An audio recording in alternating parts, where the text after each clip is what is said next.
અત્યાર સુધીની જેટલી વાત થઈ ને એનામાં જેટલા ડિસિઝન મેકિંગ મેં જાણવાનો પ્રયત્ન કર્યો કે કોલ સેન્ટરમાંથી ડિજિટલમાંથી અલગ બધા પડાવ, તો એનામાં જેટલા એક્ઝામ્પલ ને સ્ટોરીઝ તે શેર કરીને તો એનામાં મને એવું એક્સપિરિયન્સ થાય છે, જે અગેન હું રિવ્યૂ પૂછીશ, કે યુ ફોકસ ઓન લિસનિંગ. જે રીતે ડિજિટલ પ્રતિકની વાત કરી, જોરદાર ભાઈ ઇવેન્ટની વાત કરી, કે લોકો શું કહે છે, even paid course, why you have started paid course, એ બધી વાત કરી. તો યુ ફોકસ ઓન ઓડિયન્સ ખરેખર શું કહે છે. Is it so? 100%. અને કદાચ આ મારા માટે શું હોઈ શકે કે હું ફોર એક્ઝામ્પલ હું ડિજિટલ જર્ની સ્ટાર્ટ કરું છું, તો હું જેને ફોલો કરું છું, તો હું એ જોઉં કે એ લોકો શું કરી રહ્યા છે, રાધર દેન કે જે લોકો સાથે હું કનેક્ટેડ છું ને જેના સાથે મારું કોન્ટેન્ટ જે લોકોમાં ડિસ્ટ્રીબ્યુટ થવાનું છે, હું એ લોકોને સાંભળું. મારા માટે સૌથી મોટું આ અપ્રિસિએશન હશે કે તે મને એવું કીધું કે આઈ એમ અ લિસનર. કેમ કે honestly telling, observer I can say. એટલે એ જ કહું છું કે it's a great thing for me, કેમ કે લોકોને એવું લાગે છે કે હું બોલ જ કરું છું, પણ એકચ્યુઅલીમાં હું બહુ જ સાંભળું છું. હું ઘણું બધું ઓબ્ઝર્વ કરતો હોઉં છું, but then listening is not the only thing. ખાલી લિસનિંગ કરશો ને તો તમને કોઈ હેલ્પ નહીં થાય તમારી જિંદગીમાં. એ લિસનિંગ કર્યા પછી જે હું બહુ જ સ્પીડ ઓફ એક્ઝિક્યુશન જે કરતો હોઉં છું ને, ધેટ ઇઝ મોર ઇમ્પોર્ટન્ટ.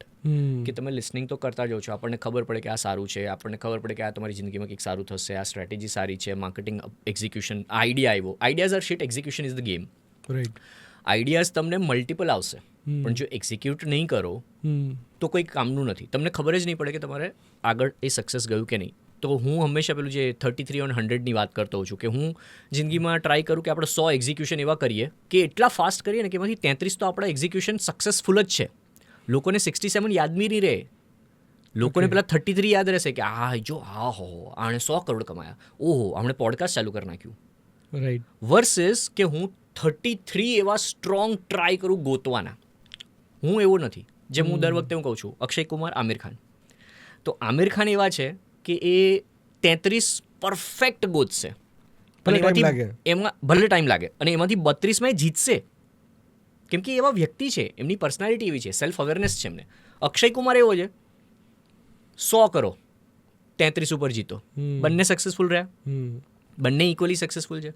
તો આ 4 વર્ષે એક ફિલ્મ, આ 4 ફિલ્મ એક વર્ષમાં કરે છે. રાઈટ. સો અગેન કે કોઈ રાઈટ વે અને રોંગ વે નથી હોતું, it's your way.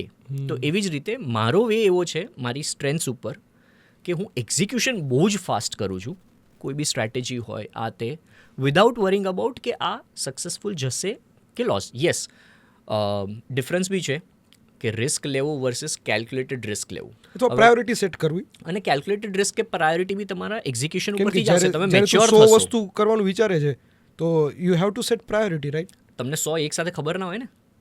Okay, it is journey. That's the point, it's a journey. જો અત્યારે આવ્યું છે વિચાર, તો અત્યારે કરી લેવાનું. એક્ઝેક્ટલી. તો it is just an example કે આપણે 100 ઉપર 33 જીતો. જરૂરી નથી કે 100 ને પહેલા લિસ્ટ કરો ને પછી એમાંથી 33 જીતો.